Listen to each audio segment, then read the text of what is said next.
Class 12 most important chapter 4 रासायनिक बलगतिकी UP board में जो मेन है उसे मैंने एक कापी में लिखा है, उसे आप लोग नोट कर सकते हैं। एक इम्पॉर्टेंट पार्ट है रासायनिक बलगतिकी क्लास 12। तीव्र रासायनिक अभिक्रियाएँ ऐसी अभिक्रिया जिनमें बल अधिक होती हैं और उनके पदार्थ तत्क्षय अभिक्रिया करते हुए उसे तीव्र रासायनिक अभिक्रिया कहते हैं। 2H2 + O2 = 2H2। दूसरा मंद अभिक्रिया, वे अभिक्रिया जिनकी चाल धीमी होती है और उनको पूर्ण होने में बहुत अधिक समय लगता है, उसे मंद अभिक्रिया कहते हैं। जैसे 2H2O2 = 2H2O + O2। अभिक्रिया की दर, एकांक समय में अभिक्रिया तथा उत्पाद की सांद्रता में परिवर्तन अभिक्रिया की सांद्रता दर कहलाती है। जल समय अंतराल में किसी अभिक्रिया की सांद्रता में परिवर्तन जलसी हो तो अभिक्रिया की औसत दर सांद्रता परिवर्तन में जलसी समय में परिवर्तन डलती।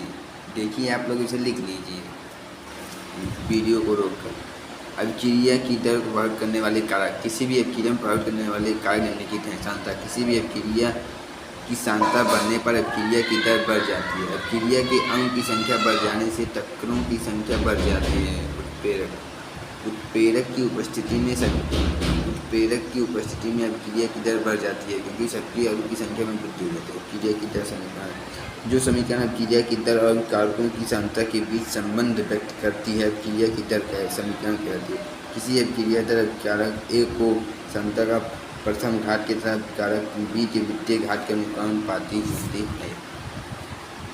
माना एक सांद्रता AABB इसी पूरी अभिक्रिया की दर अनुपाती AB² अभिक्रिया की दर KA×B², जहाँ K एक नियतांक है जिसे अभिक्रिया का वेग स्थिरांक कहते हैं। ताप विनिमय स्थिरांक बढ़ जाता है। अभिक्रिया की कोट, अभिक्रिया की दर में प्रकट सांद्रता दर का घात, इसे अभिक्रिया के सापेक्ष अभिक्रिया की कोट कहते हैं।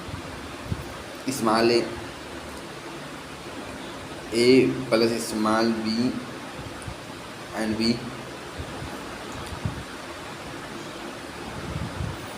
बराबर PC + QD। अभिक्रिया की दर अनुपाती AB², अभिक्रिया की दर अनुपाती AB², अभिक्रिया की कोट के M अभिक्रिया A कोट बराबर M अभिक्रिया B कोट बराबर M, अभिक्रिया के समय वोल्ट M + N कोट। अभिक्रिया कोट को 4 भागों में वर्गीकृत किया गया है। शून्य कोटि की अभिक्रिया, प्रथम कोटि की अभिक्रिया, तृतीय कोटि की अभिक्रिया। 3 भागों में किया गया है। शून्य कोटि की अभिक्रिया वह अभिक्रिया जिसकी दर कारकों की सांद्रता की शून्य घात के अनुपाती होती है। अभिक्रिया शून्य घात के अनुपाती होती है, शून्य अभिक्रिया कहलाती है। ए उत्पाद, अभिक्रिया की दर DA अनुपात DA - DT के A बराबर 1, T बराबर 0 K × 0 + I बराबर A - K + A 0 KT A की 0 - A K बराबर A की 0 - A। शून्य कोटि के लक्षण, इसके निम्नलिखित लक्षण हैं। स्थिरांक दोष पर शून्य कोटि अभिक्रिया पूर्व अभिकारक लुप्त होने पर एक स्थिरांक दर से चलती रहती है। शून्य कोटि अभिक्रिया में पूर्ण अभिकारक एक नियत समय में बदल जाता है। शून्य कोटि अभिक्रिया के लिए अर्ध आयु काल T1/2 Q T1/2 Q, जहाँ सांद्रता की अनुपाती है। देखिए आप लोग लिख लीजिए प्लीज़। प्रथम कोट, वह अभिक्रिया जिसकी दर के लिए के एक अभिकारक की सांद्रता की प्रथम घात के अनुपाती होती है। प्रथम कोट की अभिक्रिया DA/DN अनुपाती है। DA/DT बराबर K, जहाँ पर एक नियतांक है जिसे वेग नियतांक कहते हैं। इसका मात्रक प्रति सेकंड होता है। प्रथम कोटि की दर की अभिक्रिया का समाकलन वेग में संबंध उत्पाद T बराबर 0 पर सांद्रता A - x हो जाती है तब अभिक्रिया की दर बराबर है dx/dt पूरे A - x dx/dt और K A - x। देखिए सब इम्पॉर्टेंट ही है। जहाँ की एक नियतांक है जिसे वेग स्थिरांक कहते हैं। dx - ax बराबर KAT, दोनों पक्षों का समाकलन करने पर A/- dx KDT 2.3 lakh KT+C। देखिए ये मान जो है ना वैज्ञानिक को निकालना है 2.3, जहाँ से समाकलन स्थिरांक है T बराबर 0 पर C बराबर U 2.503 लाख 10 A/A - x बराबर KT, K बराबर 2.3 लाख 10 A/A - x। अर्ध आयु, यह समय जिसमें किसी अभिकारक की सांद्रता उसकी प्रारंभिक सांद्रता की आधी रह जाती है, अभिक्रिया की अर्ध आयु कहलाती है। अभिक्रिया की समीकरण के 2.333 लाख 10 A/A - x। जब कोई पदार्थ अपनी प्रारंभिक मात्रा का आधा भाग विकसित हो जाता है, x बराबर 2 रखने पर केवल 2.3 3 टी लाख 10 बटे माइनस 2 के 3 लाख 10 बटे माइनस 2 3 लाख बटे 2 बटे देख लीजिए आप समीकरण ए माइनस की टी हाफ बराबर ए माइनस 693 बटे के प्रथम कोट की के बराबर 2.3 33 टी 1/2 लाख 10 बटे माइनस इस कोट की क्रिया में सांद्रता के लिए लाग रहित तथा समय के बीच खींचा गया ग्राफ सीधी रेखा में होता है। इस क्रिया का वेग स्थिरांक सांद्रता के यूनिट का मान रखने निर्भर करता है।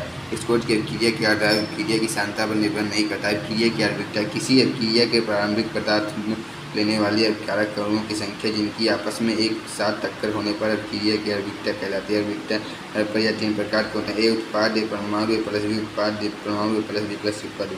परिमाण अभिक्रिया की आवृत्ति कोट मिलता है या निम्नलिखित अभिक्रिया की कोट प्रयोग पर आधारित राशि है जो अभिक्रिया की दर और क्रिया की सांद्रता में संबंध करती है। फिर किसी अभिक्रिया की आवृत्ति अभिक्रिया में भाग लेने वाले अणुओं की संख्या पर निर्भर करता है। अभिक्रिया की आवृत्ति सदैव एक पूर्ण संख्या होती है, जब किसी अभिक्रिया की कोट धनात्मक ऋणात्मक शून्य भी हो सकती है। किसी अभिक्रिया की अभिक्रिया में भाग लेने वाले अणुओं की संख्या को दर्शाते हैं, जबकि अभिक्रिया की अणुओं की संख्या तथा नहीं लगती है। अभिक्रिया दर संघट्ट टक्कर सिद्धांत। अभिक्रिया सबसे इम्पॉर्टेंट ये भी है, अभिक्रिया दर संघट्ट टक्कर सिद्धांत। अभिक्रिया दो अणुओं ए तथा बी के मध्य होती है। अभिक्रिया होने के मध्य टक्करों के फलस्वरूप उत्पाद का निर्माण नहीं होता है। यदि उत्पाद का निर्माण होता है तो उसे प्रभावी टक्कर कहते हैं। देखिए आपका इम्पॉर्टेंट चैप्टर जो है समाप्त होने के कगार पर आ गया है, मतलब समाप्त हो गया है। अब अगला वीडियो देखने के लिए please like, subscribe and share and comment.